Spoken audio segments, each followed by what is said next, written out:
That's exactly how the orbiter of Chandrayaan 2 has welcomed Chandrayaan 3 now. That is just few hours away from making that big, very, very significant and historic soft landing on the moon.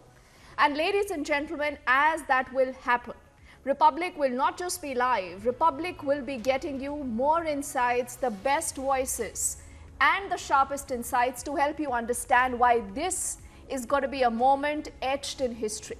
A moment etched in history forever, because India then will not just be creating history, but we all will be witness to that history. The reason why we'll continue with our non-stop rolling coverage at the bottom of your screens continuously is that counter that reminds us we are 49 hours away from that big soft landing that happens on the moon. Let's get kick-started this edition of the news with our headlines first up. In another milestone, ISRO confirms Chandrayaan 2 orbiter has established communication with Chandrayaan 3's lander module.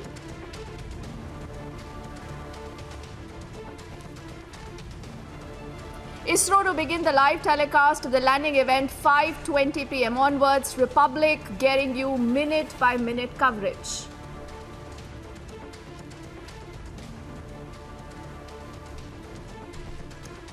In 49 hours from now, Chandrayaan 3's Vikram lander will be on the lunar surface. It will begin its exploration. With Russia's Lunar 25 crash landing, all eyes are now on Chandrayaan 3 landing and its potential experiments on the moon.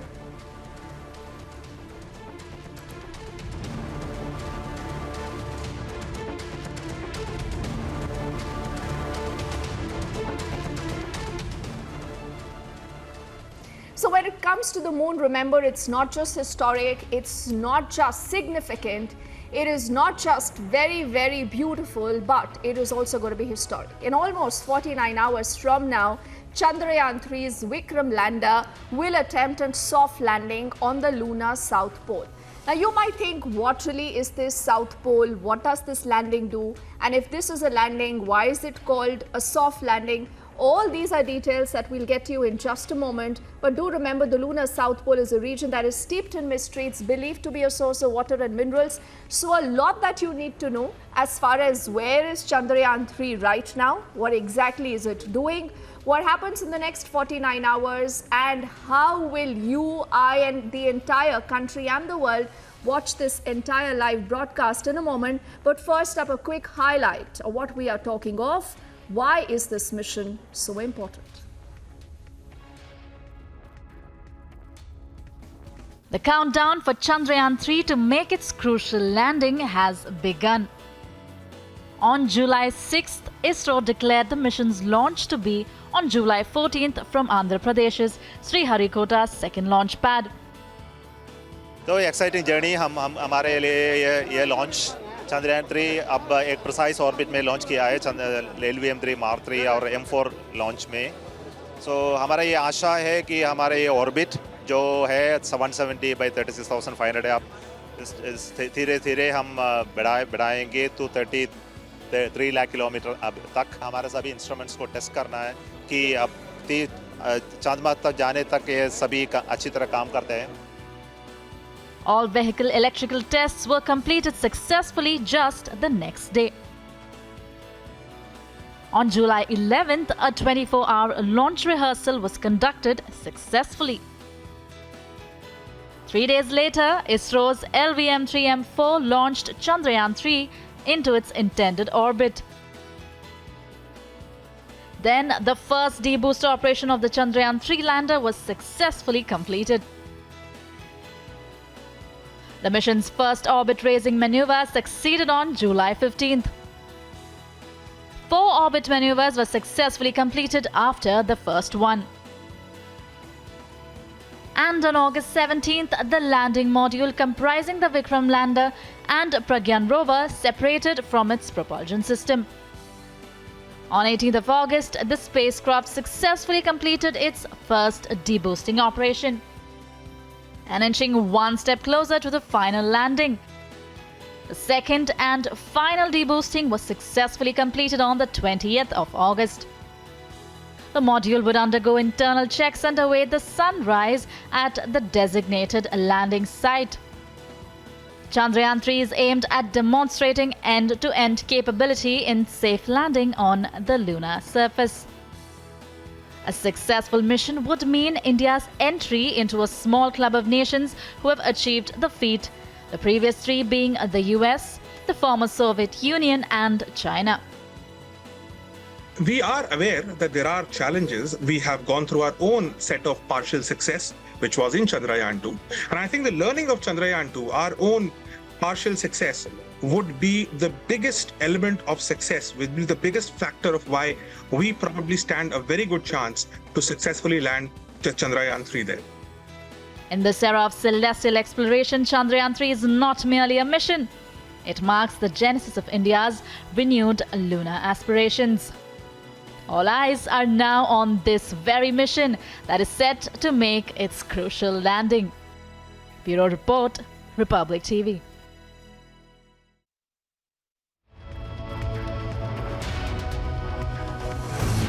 Did you know the budget of India's third moon mission is rupees 615 crore, which is much cheaper than that of most Hollywood movies? Tom Cruise's Mission Impossible Dead Reckoning Part 1 is made at the cost of rupees 2,386 crore, which is almost 4 times more than Chandrayaan's budget.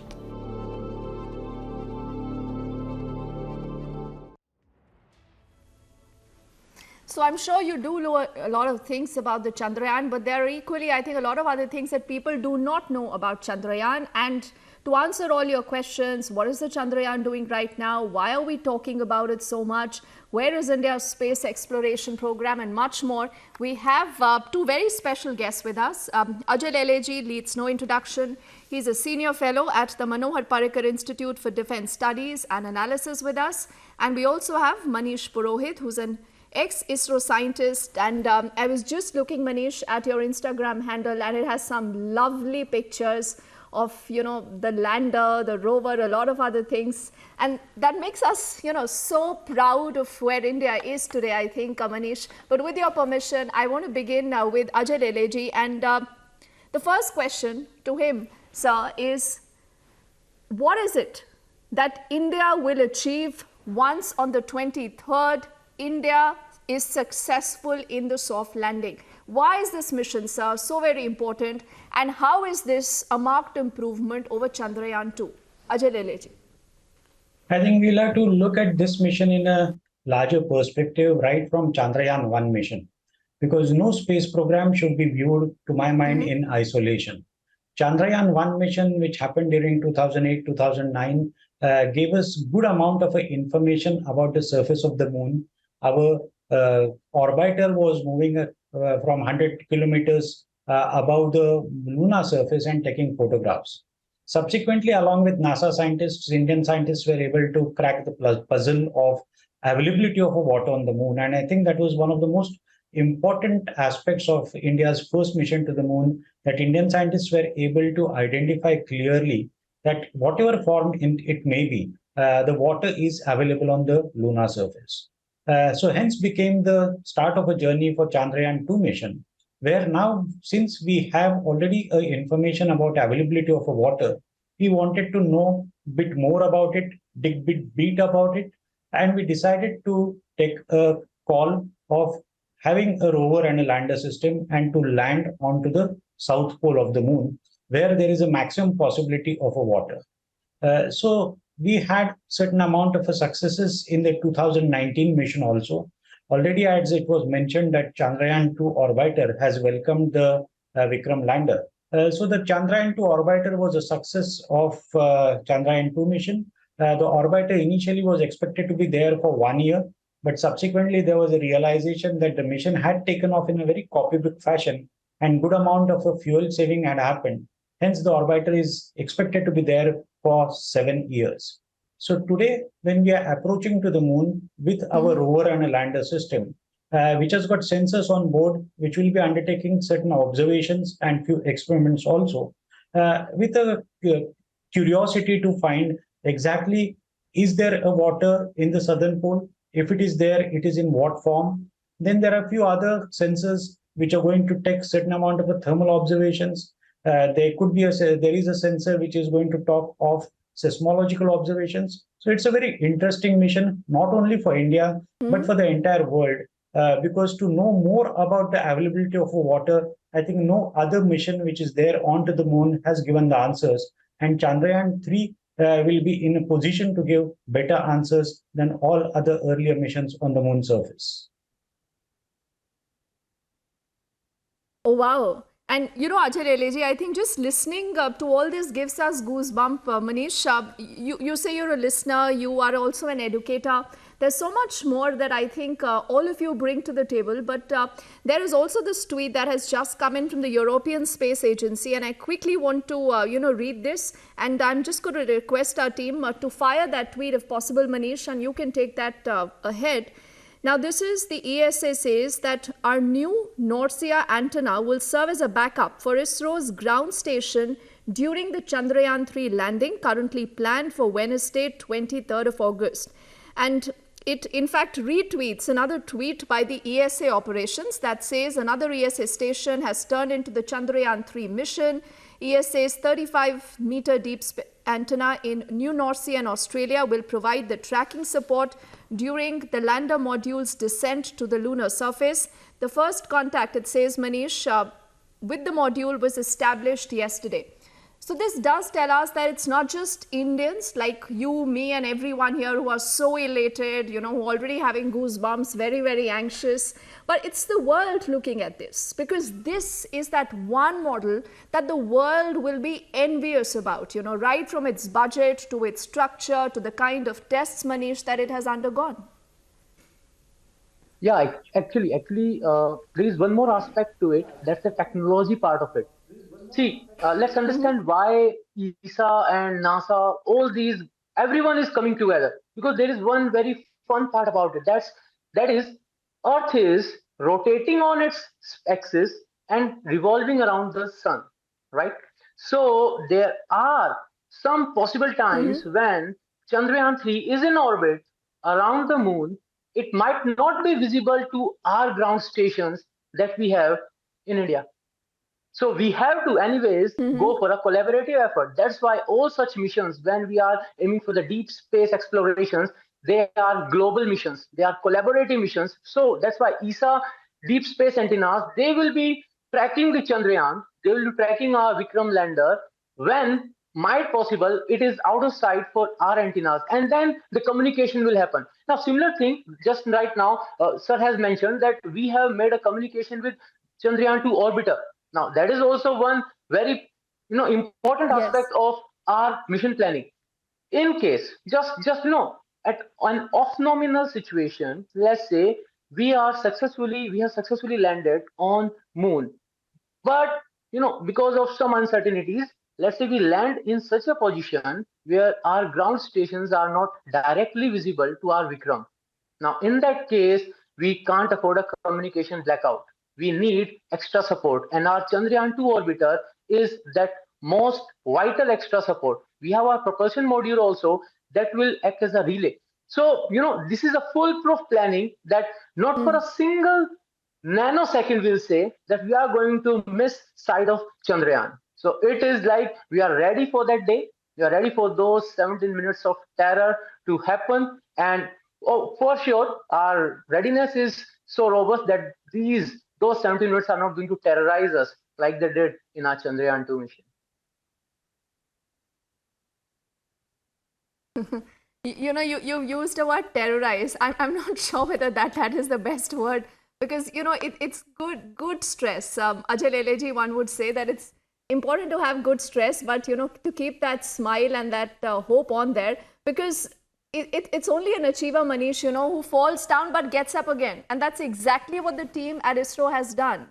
Even though Chandrayaan 2 was partially successful, but we've corrected, we have seen the mistakes that were made, and we are trying to ensure that we don't end up making the same mistakes. The reason why I think the world today is also looking at us. But now we'll put our focus on the other thing, Ajay Leleji and Manish, that a lot of viewers would want to know and would be fascinated about, the South Pole.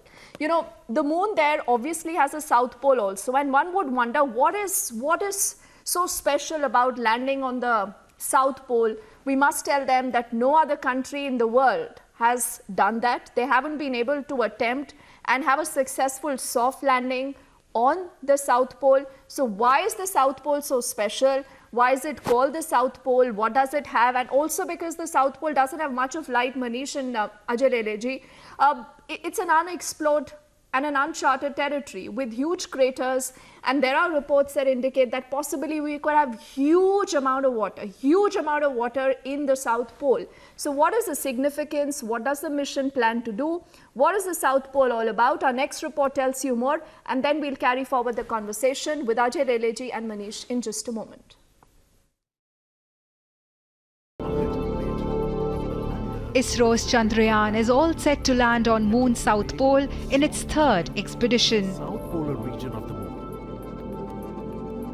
This region is a With this, ISRO is aiming to achieve something no nation has yet achieved.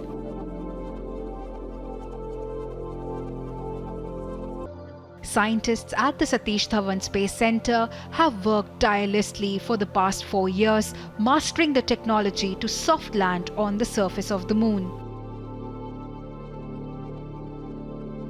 The objective of this mission was landing on the moon, which could not be accomplished. It is a fair fact to say that that part is not accomplished. But of course, we learned quite a bit in that lesson, up what I described earlier, that we reaching up to that has been a great journey, which gave us a lot of information. And the scientific objective of the orbiter part is well accomplished. The scientific part of the objective of the lander and rover part was not accomplished. It's a fact. So I'm not worried about the percentage accomplishment, etc. But what we are targeting this time is about the scientific objective of the lander and the rover must be accomplished. That can be done only by soft landing. Soft landing is a necessity for the next part of the mission. A success would make India the fourth country to land on the moon and the first to reach its South Pole. Based on the lessons, whatever we learned from Chandrayaan 2, that the steps have been taken in all the direction, now the system is become robust as we are thinking.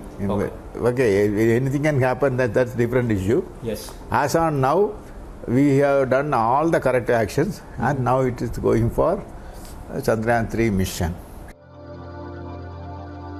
The Moon's South Pole region has been chosen given the possibility of presence of water in the shadowed areas around it. This time, scientists have left no stone unturned in an effort to ensure a smooth moon landing.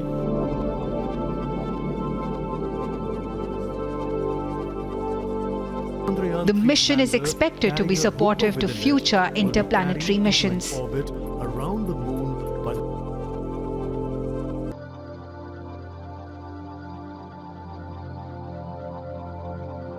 Bureau Report, Republic TV.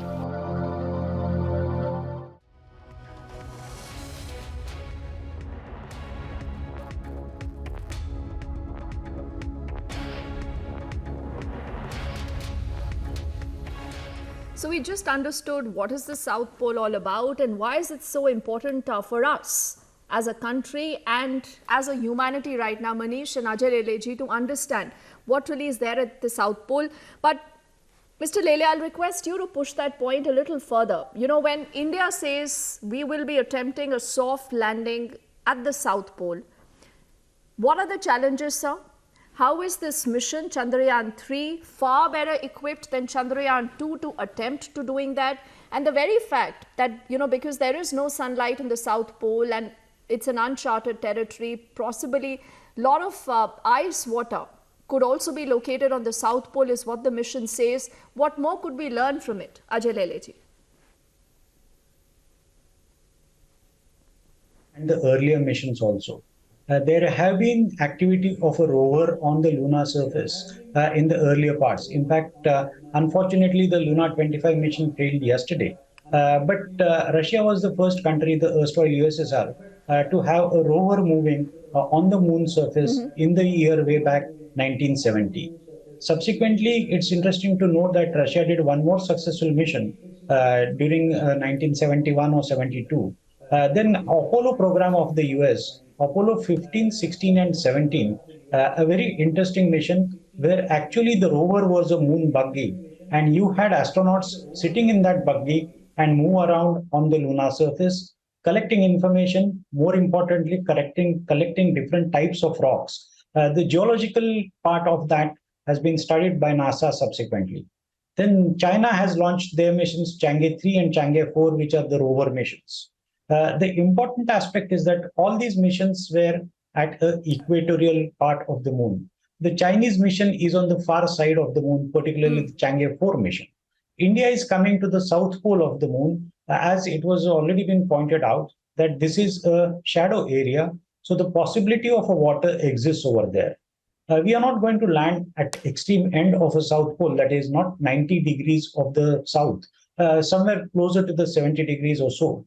That will have us the option of having a sunlight also, because you remember that our lander and a rover system has got solar antennas. So it's not that we are going to land totally in a dark area. We require a sun also. So this is a very tricky mission as far as India is concerned, where for 14 days, that is one lunar day, we require the availability of a sunlight to charge our antenna, to charge the batteries of the system by using solar antennas.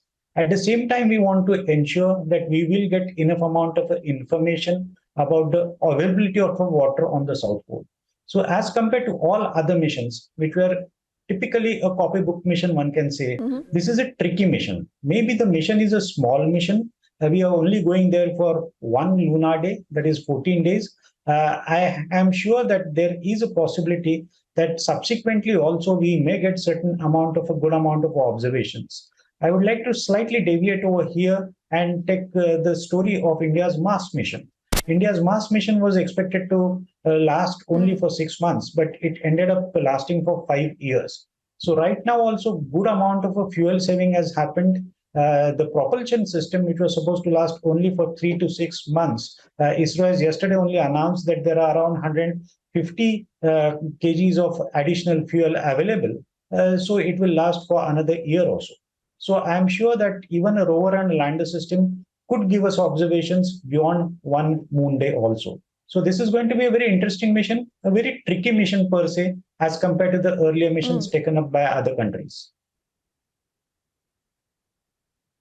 Okay, Ajay Leleji says tricky at least thrice, Manish, in the last few minutes. And this really tells us of the kind of challenge I think the team is up against. But, we must give it to the team. To never give up is such a strong character, also of scientists who only and only believe in science, who believe in trying, falling, but then again standing up again. Something that right from Mr. K. Sivan to Jitendra Singh, the MOS and the PMO have reiterated. Now, Manish, forget everything else. You've been a part of ISRO earlier. Today, you speak a lot about all these things and how things work. What is going on in your mind? We are just 48 hours away from that soft landing. So what is it that comes to your mind? Are you anxious? How do you feel, Manish? I must ask you this.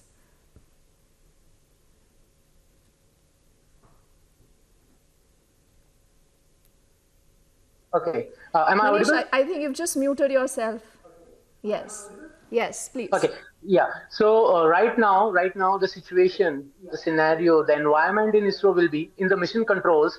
They will be tracking continuously. They will be tracking the health of both propulsion module and our lander module. It will be a continuous effort. Like it will be like we will be. If I would have been there, it will be like day shifts, night shifts, shifts and shifts, shift by shift. Oh, 24/7. That thing would have been going on, and all our group directors, deputy directors, center directors, everyone will be coming, going, discussing, and it's like all up on their toes.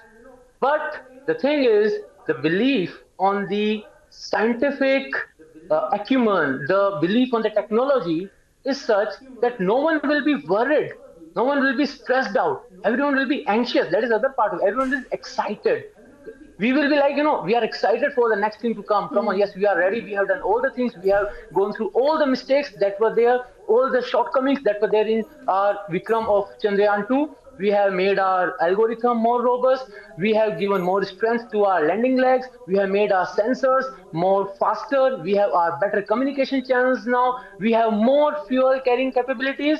And apart from that, the main basic problem of the thrust control that created the whole havoc in Chandrayaan 2, that has been very intelligently tamed. So when we have done all that homework, when we've done all that thing, then we are just waiting for that moment to come. So it's like, everyone there will be like very excited. Let's the day come on 23rd when we start those last 17 minutes of journey and we have a touchdown. With that when the rover will come out on the lunar surface, it will leave the imprints of our national emblem and ISRO's logo on the lunar surface. Wow, and you must be missing not being, at ISRO right now, Manish. I feel that. But what we'll do is we'll ensure that you're on Republic so that we never miss a moment of what the team at ISRO must be feeling. It's only for the moment that I'm thanking both Ajay Leleji and Manish. But just, this little quote by the Prime Minister as he was speaking about Chandrayaan 3, he said, "It soars high, elevating the dreams and ambitions of every Indian." He said, "This momentous achievement is a testament to our scientists' relentless dedication.